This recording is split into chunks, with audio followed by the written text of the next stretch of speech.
Voilà, dames et messieurs, bonjour, excellente bien sûr journée, voilà ce que je voulais dire. Je suis très ému de vous présenter cette émission, moi c'est Atalo, une émission qui reçoit pour vous des dames, nous on les appelle des grandes dames, des dames exceptionnelles, les femmes qui excellent, qui innovent, les femmes qui font un très grand travail, qui font la fierté de notre continent africain. Voilà, on ne manque pas de descendre sur les lieux, peut-être les inviter aussi sur les plateaux pour que nous puissions essayer de nous échanger avec ces dames, pourquoi pas en savoir aussi plus sur ce qu'elles sont en train de faire, leurs activités, comment elles excellent, voilà, parce que notre jeunesse a besoin des repères, la jeunesse a besoin bien sûr des références, voilà.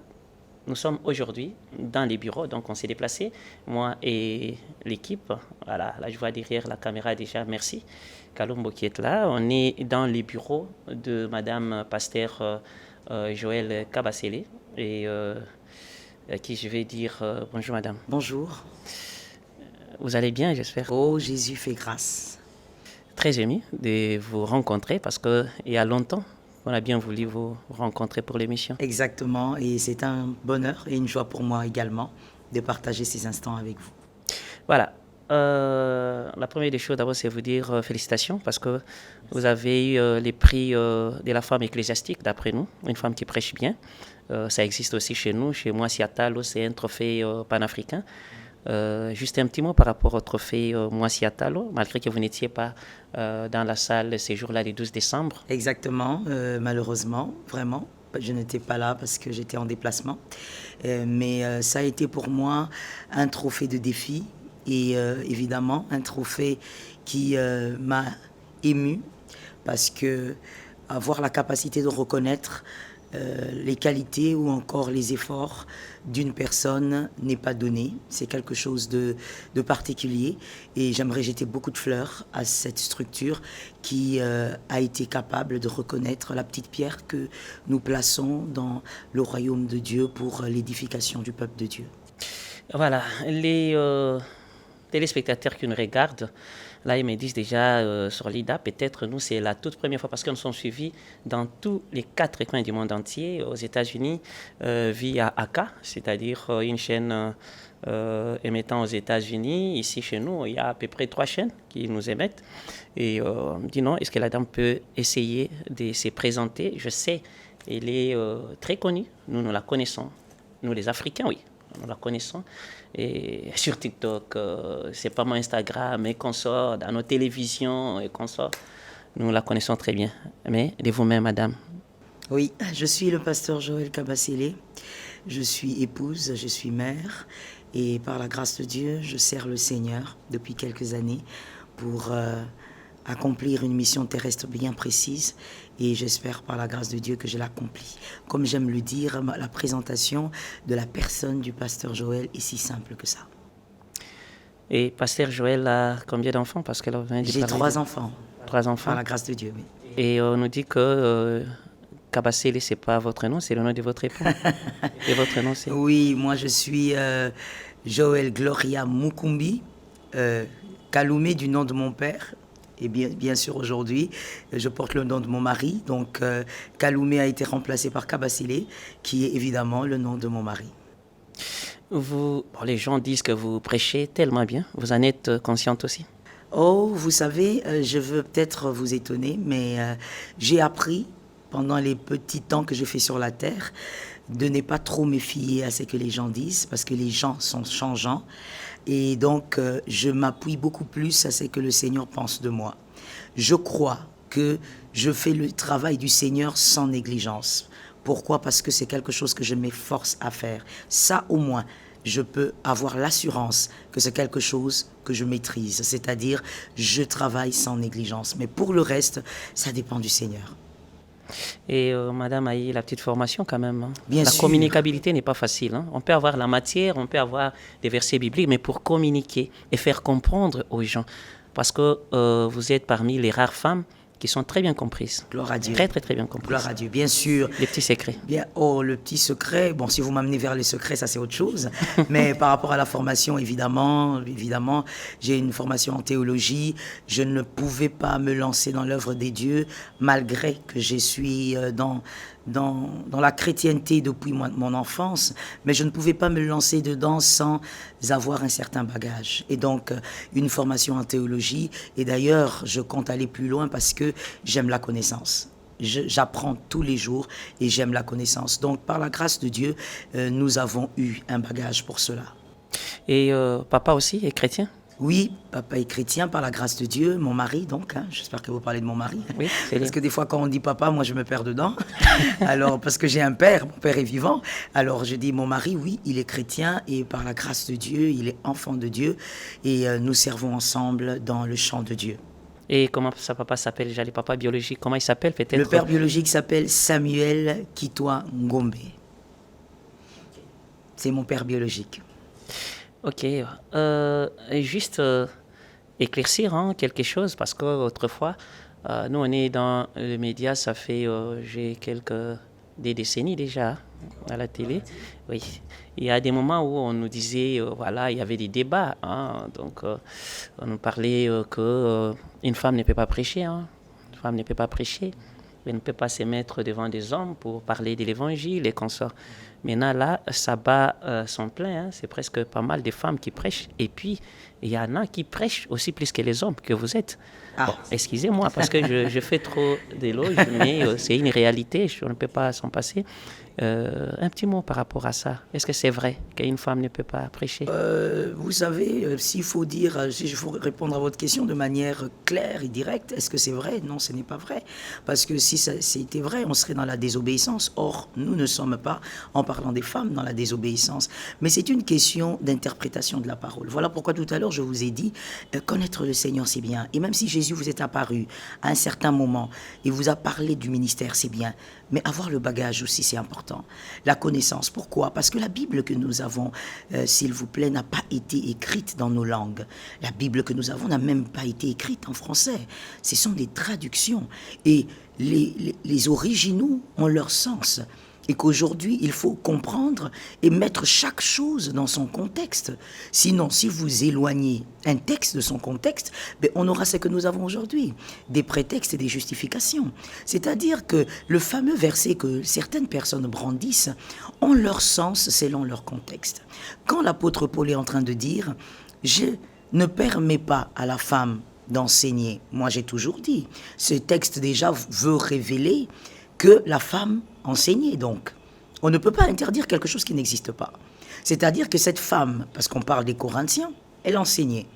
Pourquoi cette femme enseignait? Parce qu'elle était plus émancipée que la femme juive à l'époque. La femme juive, par rapport à la femme corinthienne en tout cas, était moins émancipée. Donc, au milieu des Corinthiens, et là où l'apôtre Paul avait bâti des églises, la femme enseignait. Et au départ, si cela était une mauvaise chose, l'apôtre Paul l'aurait interdit dès le départ.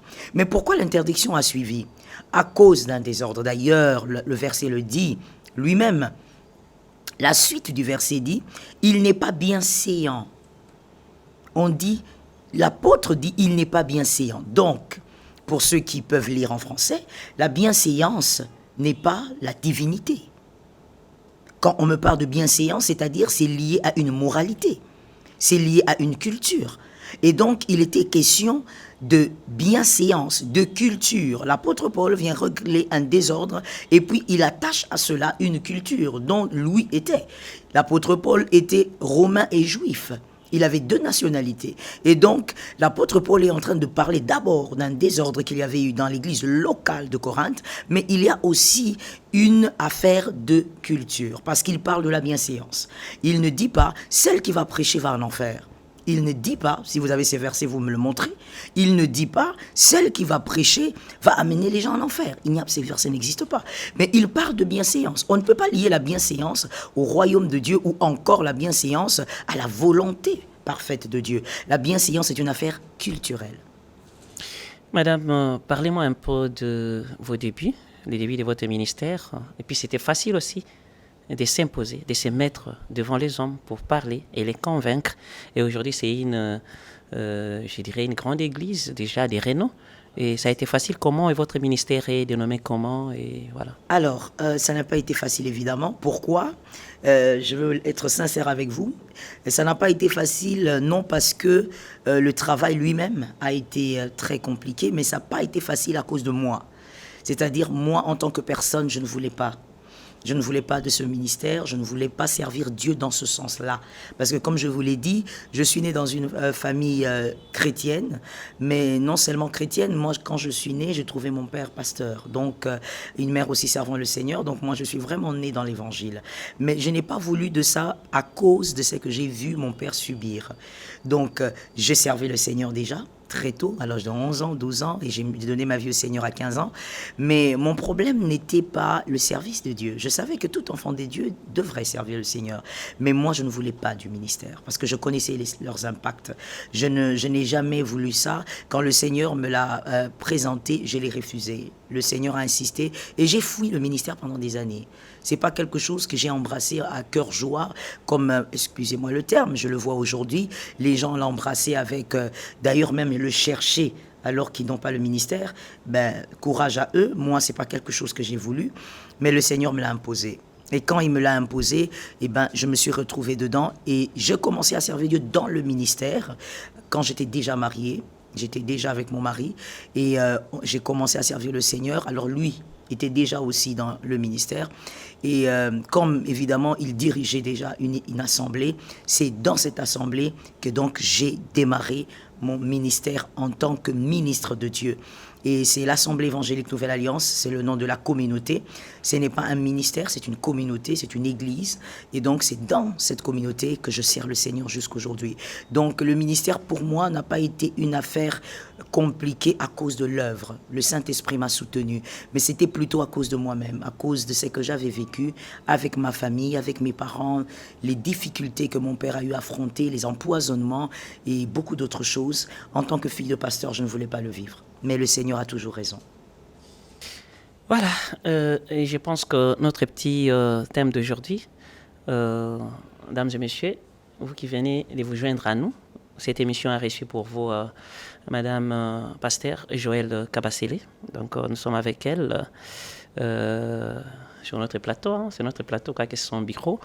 Voilà, notre thème d'aujourd'hui, j'ai bien voulu assez que nous puissions parler bien sûr de la place de la culture dans l'Église.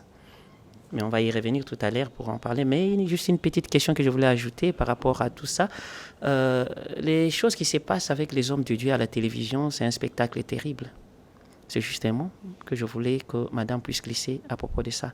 Il y a de ces femmes qui prêchent, il y a de ces hommes qui prêchent, il y a de ces femmes qui chantent, des hommes qui chantent pour Dieu, mais il y a pas mal de choses, même sur les réseaux sociaux, des dérapages toujours et consorts. Et tant qu'une femme de Dieu est appelée à servir Dieu, ça vous fait comment? Vous n'avez pas un mot? Est-ce que c'est le temps de la fin, comme les gens nous le disent, que ok, nous avons tant comme beaucoup monde, parce qu'il y a des choses, peut-être, on ne peut pas se voiler la face. L'Éternel fait que des trucs qui se faisaient, je ne sais pas moi, dans des coulisses puissent être vus par tout le monde et aux yeux de tout le monde. Mais bizarrement, les fidèles, bandi marakakate, comme on l'a toujours dit, ne jugez point. Vous aussi, vous ne jugez pas. La Bible a dit ceci. Mais nous, on voit, avec l'œil du corps aussi, nous voyons que non, il y a un dérapage, il y a quoi. Mais les fidèles sont toujours là. Qu'est-ce qui se passe au juste? Alors, moi, je veux peut-être choquer en disant que, vous savez, moi, je sais que les faux billets des francs congolais peuvent exister, que ça existe. Mais ce n'est pas pour autant que je vais arrêter d'utiliser l'argent parce que j'utiliserai les vrais billets.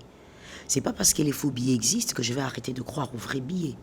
C'est pour simplement dire que ce n'est pas parce que les faux existent que les vrais n'existent pas. Les vrais existent et on ne va pas arrêter de croire à l'évangile de Jésus à cause des faux qui sont là.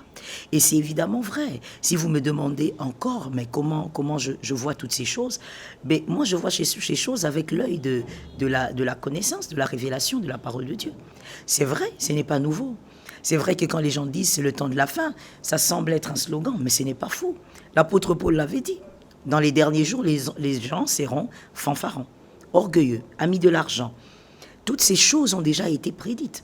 Moi, plutôt, ce qui me choque, c'est lorsque certains chrétiens sont choqués. Ah oui, je veux peut-être réchoquer encore pour dire, mais pourquoi vous êtes choqués? Parce que si vous lisiez la Bible, vous l'aurez su, avant même que toutes ces choses n'arrivent. Vous auriez su qu'il a été écrit que toutes ces choses arriveront, et même pire que ça. Donc, ce qui devrait aujourd'hui être l'apanage des enfants des dieux, c'est se focaliser sur la lumière, sur le Seigneur, sur là où il y a la vérité. N'est pas rester là où il y a le mensonge, n'est pas rester là où il y a le scandale, n'est pas rester là où il y a le mal, parce que la Bible dit que nous sommes la lumière du monde. Et comme nous sommes la lumière du monde, nous suivons la lumière. La lumière, c'est Jésus de Nazareth. Donc, c'est ce que moi, je pourrais demander aux enfants des dieux. Lorsque vous êtes face à votre télé et que vous comprenez par le Saint-Esprit qui dit en vous, Abba Père, que ce qui se passe devant votre écran, c'est le monde. Mais prenez votre keyboard, comme on dit, la télécommande, zappez et cherchez plutôt ce qui vous édifie. N'entrez pas non plus dans les critiques parce que vous entrez dans le jeu du diable. Le jeu du diable est que l'on passe plus de temps à critiquer plutôt qu'à être édifié. Je conseille aux élus d'être édifiés plutôt que de critiquer. C'est une perte de temps. D'accord. Nous parlons maintenant de notre petit thème. Notre constat est amer. Les chrétiens, à tout moment, quand je dis les chrétiens, nous on les fréquente, nous sommes chrétiens aussi. On parle toujours, voilà, coutume nabino sans effet, et kindoki nabino aba coutume wana. Mais quand un chrétien vient se marier, la première des choses, nous avons un mariage coutumier. Nous avons un mariage coutumier. Pourquoi le mariage coutumier est bienvenu dans la vie des chrétiens, mais les restes, coutumes amabe et zakindoki? Alors avant de répondre à votre question, à la question proprement dite au sujet de la coutume, permettez-moi de dire quand même quelque chose par rapport à la coutume et la culture en général. Je pense que toute personne équilibrée, étant enfant de Dieu ou pas, devrait avoir la capacité de comprendre que l'identité se garde.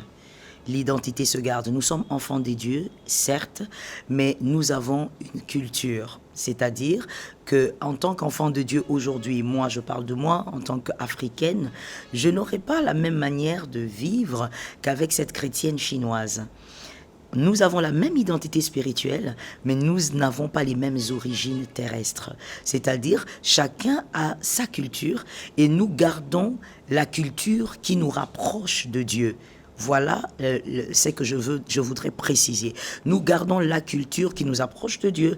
Nous gardons, parce que quand on dit coutume, c'est simplement la manière de vivre d'un peuple. Nous gardons donc la manière de vivre qui nous approche de Dieu. Tout diabolisé devient aussi un déséquilibre. Alors, lorsqu'on parle maintenant de la coutume, du mariage coutumier, le mariage coutumier est encouragé par les enfants de Dieu parce que c'est un mariage biblique. Nous retrouvons, d'ailleurs, c'est le seul mariage qu'on retrouve dans la parole de Dieu, le mariage coutumier. On l'a vu avec Eliezer, prenant la femme pour Isaac. Il est allé offrir des présents. Il offre des présents pour avoir sa femme. On a vu aussi Jacob le faire. C'est quelque chose qui est biblique, c'est-à-dire on donne des présents à la famille de la femme pour honorer la femme. Et comme je dis, c'est le seul mariage d'ailleurs qui est clairement écrit dans la parole de Dieu. Voilà pourquoi nous, en tant que chrétiens, nous encourageons cela et nous recommandons aussi cela. Donc, c'est un mariage qui est biblique. Voilà, en priant et voilà, en prêchant de temps à autre, les débuts de la journée, d'ailleurs tout à l'heure, il y a encore prédication. Vous attendez à une récompense. Laquelle? Oh, moi je m'attends, et je le dis tout le temps, je le dis tout le temps dans mon église locale, je m'attends à une grande récompense au ciel.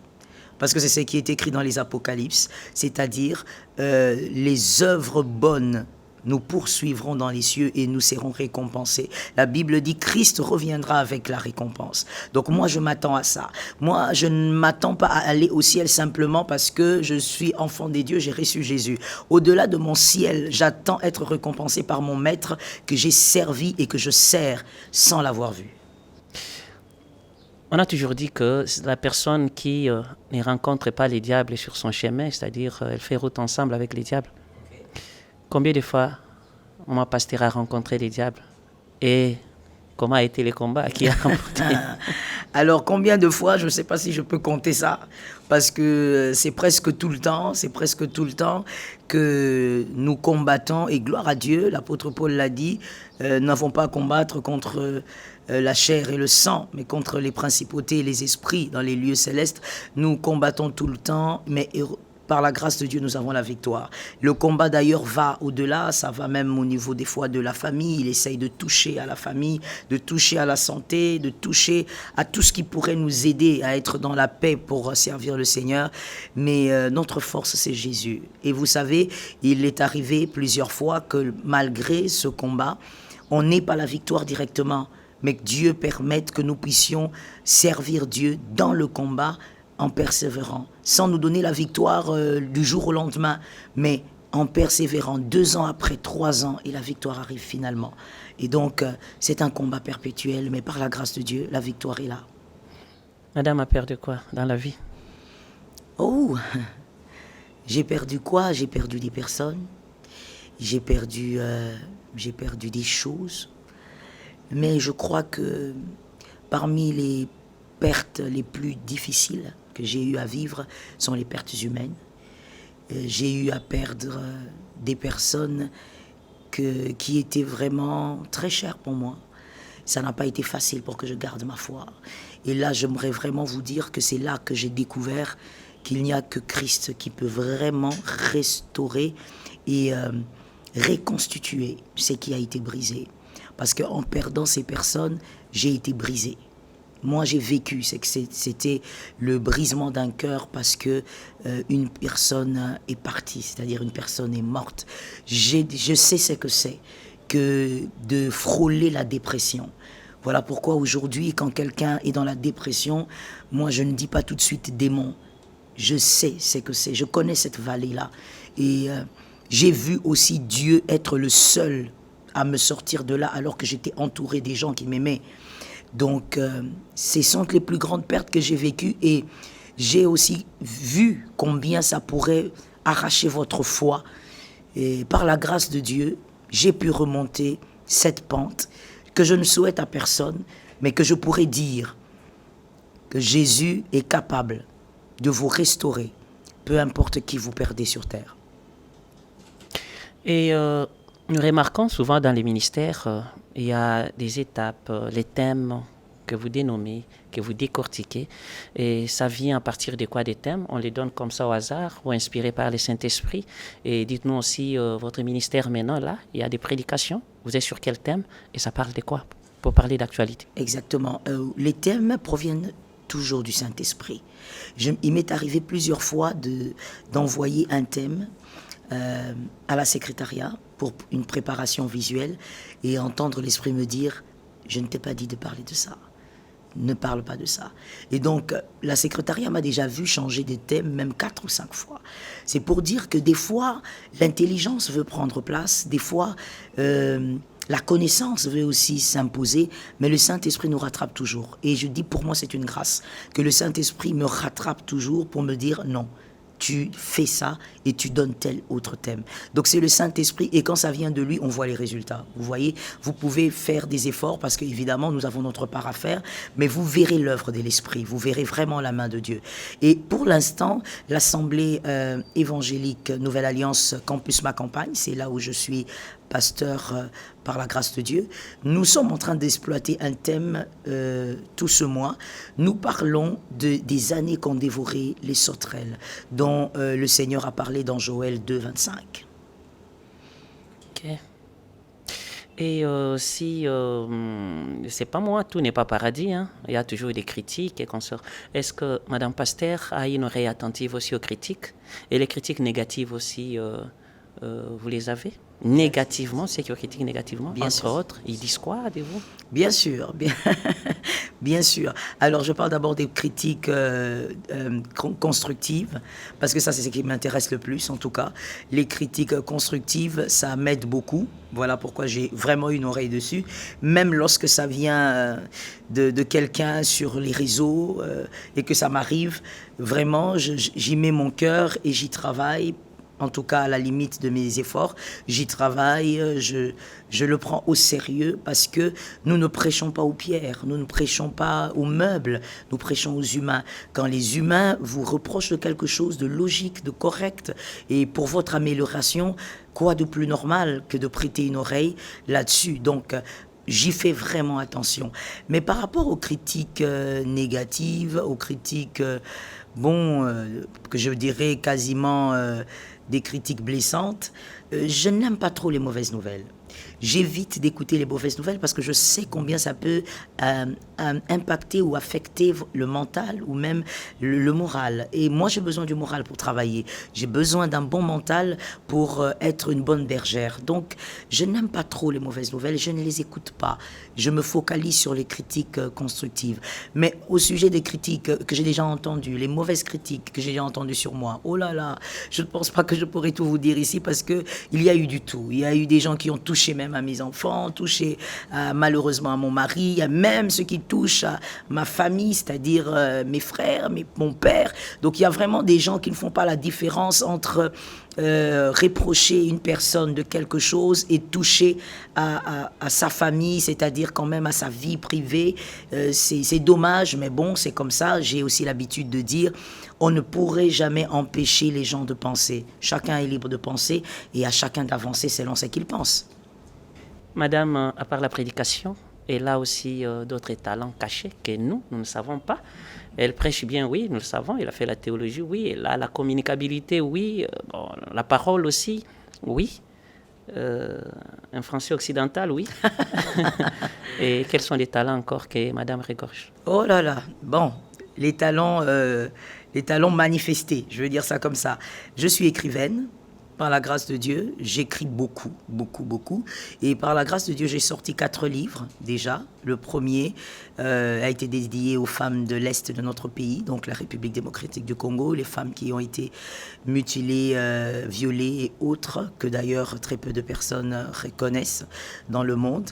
J'ai dédié ce livre à ces femmes qui a pour titre « Définir pour devenir ». Le deuxième livre, c'est L'intelligence des astres. Le troisième livre, Le mariage n'est pas un jeu. Le quatrième livre, Le secret de Isha. Isha qui voudrait simplement dire femme en hébreu. Donc, je suis écrivaine, je suis compositrice aussi de chansons. Je n'ai pas une très belle voix pour chanter, donc j'écris et certaines personnes chantent les chansons inspirées par le Seigneur. Et voici jusqu'aujourd'hui les talents manifestés. Je ne dirais pas tous les talents que j'ai, mais les talents qui se sont manifestés. Madame Pasteur, nous sommes très émus de votre hospitalité, très émus. Peut-être vous dire aussi que les trophées Moissi Atalo se présentent comme les ballons d'or. Gloire à Dieu. On peut l'avoir aussi 15 fois, 17 fois. Gloire à Dieu. Et comment cette année, est-ce que vous sentez vraiment une méritocratie, que vous gardez toujours le même allure Je pense que je garde l'équilibre, mais la même allure, je n'aimerais pas. Je n'aimerais pas, j'aimerais faire plus, j'aimerais vraiment que cette année se termine autrement. Et d'ailleurs, je vous promets une chose, nous sommes au mois de septembre, revoyez-moi en décembre, ça sera différent.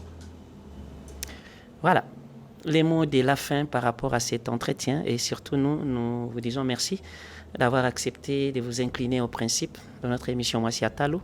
Vous regardez la caméra, vous donnez les mots de la fin. S'il y a aussi des programmes ou des salutations, vous les enjolivez toujours dans votre mot de la fin. Merci beaucoup. Je commence d'abord par remercier cette structure incroyable, formidable, Moissi Atalo. Une bénédiction, comme je le disais au début, reconnaître les qualités du vivant des gens, ça c'est quelque chose à vraiment célébrer. Nous n'avons pas trop cette culture, surtout en Afrique, mais je bénis le Seigneur pour ce genre de structure. Je remercie cette émission qui a bien voulu m'accueillir avec un journaliste formidable, avec derrière la caméra, un homme extraordinaire aussi qui a permis la réalisation. Et je viens dire à toute personne qui a pu nous écouter aujourd'hui, le Seigneur est vivant, le Seigneur est fidèle. C'est vrai qu'il y a tout ce que l'on peut voir aujourd'hui comme scandale, déception, mais Jésus n'a jamais déçu personne. N'abandonne pas Jésus tant que Jésus ne t'a pas déçu. Et Jésus ne te décevra pas. Tant que le scandale ne vient pas de Jésus, n'abandonne pas ta chrétienté, n'abandonne pas ta foi. Persévère et l'Éternel fera le reste. Je salue ma famille, mes enfants, mon mari, mon église, mes frères, de la prière, qui passent des moments de prière avec moi. Je vous salue et je dis que le Seigneur vous soit favorable. Continuez de nous suivre, continuez d'être édifiés et surtout, continuez d'être transformés par la puissance du Saint-Esprit. Soyez bénis. Voilà. Merci beaucoup, mesdames et messieurs. C'est par ici que nous baissons les rideaux de notre grande émission. Moi, c'est Atalo. Et merci aussi à notre invité qui a été vraiment très clair avec nous. Peut-être à la prochaine occasion, on sera encore là pour poser d'autres questions. Pourquoi pas nous parler aussi d'autres actualités. Allez, je vous dis au revoir. Merci. Au revoir.